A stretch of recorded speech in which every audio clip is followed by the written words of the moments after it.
There is a commonly used term throughout Indonesian football known as sampai mati, which in the local tongue loosely translates as until death. Unfortunately, in the Southeast Asian country, this is literally the case far too often. The football-obsessed country has been subjected to numerous incidents of hooliganism, resulting in death over the past 30 years, culminating in one of the worst cases of football-related violence last October, when 135 people lost their lives. So, what exactly happened? Stay with us to find out. To really understand the matter, we've got to go way back. Indonesia, as we know, is a football-mad country located in Southeast Asia. Known as sepak bola in the local language, the beautiful game has long attracted some of the more undesirable characters from Indonesian society. No surprise there, of course, as the game has been plagued with violence the world over for decades. And just like the youth of Europe and Africa, young Indonesian men like nothing more than to fill their days obsessing over the game, whether that be playing, watching, or simply talking about it. In a place such as Indonesia, so often marginalized as a country of insignificance when it comes to the global game, football is a symbol of struggle often related to their much more serious struggle for independence.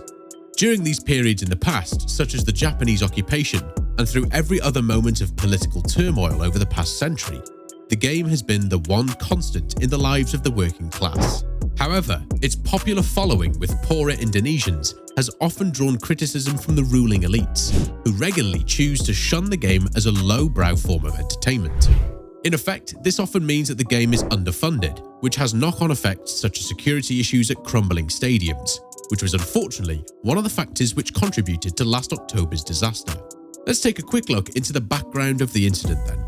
As we briefly mentioned, hooliganism is a cancer on the global game, which sadly is more prevalent in Indonesia than most other countries in the modern era. Since the 1990s, there have been several incidents in the equatorial country, resulting in scores of deaths. As a result of these incidents, police inside the stadiums have taken to dispersing crowds by use of tear gas. This is explicitly banned by FIFA, but of course, they don't control Indonesian police. Back in 2018, there was a death in the match between Arema and Persib Bandung after police fired tear gas, which inadvertently caused a riot. I mean, you would have thought this would have served as a warning for what was to come last year. In October 1st, 2022, long-standing rivals Persebaya Surabaya and Arema came together in what is known as the Super East Java Derby, which took place at the 42,000 capacity Kanjuruhan Stadium. Police had raised security concerns with league and match organisers in the build-up to the game, due to the kickoff time and the amount of tickets sold. They suggested limiting the amount of fans to 38,000, whilst also urging organisers to change the kickoff time to earlier in the afternoon.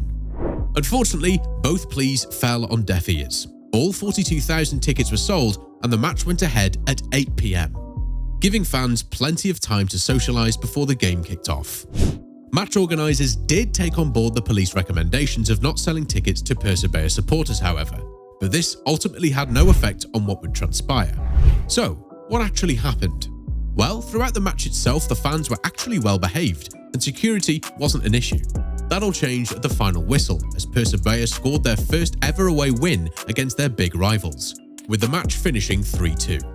As the players were leaving the pitch, 4 fans entered the field from stand 9 and 10 in a bid to take selfies with their heroes. The encroachment onto the field of play by the 4 in question didn't go down well and provoked a serious overreaction by police. Of course, there is no suggestion that the fans were in the right by entering the pitch, but the rough tactics of police in dealing with the pitch invaders didn't help the situation. They decided to pull their shirts off and beat them, as you do. This had a knock-on effect with others in the crowd, who didn't like what they were seeing and decided to join their fellow supporters on the pitch. Around 3,000 fans then entered the field of play, who were also angry at how their team had performed and sought answers from players and staff. Police quickly lost control of the situation as Arema fans overwhelmed them, throwing objects and lighting fires around the stadium. Terrified players and staff barricaded themselves in the changing rooms, before then rushing to safety in police armoured personnel carriers. In a bid to regain control of a situation spiralling out of control, the police began firing tear gas indiscriminately. This obviously caused panic and prompted the Arema fans to run for cover. Sadly, the stadium's exit points were insufficient, and as fans rushed towards gates 12 to 14, they found that only 14 was open, This meant that fans who had run towards gate 12 and 13 were sadly running towards serious danger. Those at the front who reached the gates were first crushed to death, and hundreds more were injured in the disaster. All told, there were 135 deaths and 583 non-fatal injuries. What do we know about the casualties? Anytime a disaster like this happens, there's always an immediate and swift inquest into what actually happened, and rightly so. In an incident with harrowing similarities to another appalling stadium disaster, that of Hillsborough in England in 1989, a lot of the victims were children and young people under the age of 19, 72 to be exact. The oldest victim in the tragedy was just 45 years old, which suggests that the much older fans simply decided to stay in the stands. Immediately after the tragedy, club officials actually claimed that more than 200 people had lost their lives, but this was a mistake, as bodies were mistakenly counted twice, and some were even returned to families without even going to the hospital. In Western countries, you might expect that a disaster such as this would prompt a generous compensation payout from the authorities. However, this is Indonesia we're talking about. Families of the deceased received the equivalent of just $700, whilst those injured received half that. And what's happened since the disaster? Well, you can probably imagine that safety measures in Indonesia weren't exactly up to Western standards. But following the incident, Indonesian President Joko Widodo called for a review of security procedures at all Indonesian league games. He also ordered the league to suspend all games. Arema themselves were handed a ban on home matches for the remainder of the season. In one of the most devastating cases of acting after the horses bolted in recent times, the president then ordered that all stadiums used in Indonesian league football be audited by Basuki Hadimuljono, the Minister of Public Works and Housing. As a result of the police's inadequate response to the crush and the events leading up to it, the head of Indonesian police, Listio Sigit Prabowo, relieved the head of police of Malang from his duties just 2 days after. And that wasn't the only police casualty in the fallout of the incident. 9 more officers were removed from their positions in the following days, which the government and police force should really be given credit for. 34 years after the Hillsborough disaster in England, families are still waiting for the police to face any sort of justice. So, Indonesian police can be commended for taking responsibility and acting quickly. Disgracefully, an active policeman was arrested just a couple of days after the disaster for mocking Twitter users via the official account of Bantul's Srandakan police force. The officer in question had responded to the criticism of the Indonesian police force by posting comments which read, "Die, who are you defending?" and "I salute the soldiers, exterminate."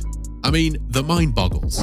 Since the incident and a subsequent meeting between President Widodo and FIFA head Gianni Infantino, the stadium in question has been decommissioned and will be rebuilt in line with current FIFA guidelines and standards. And finally, what else do we know?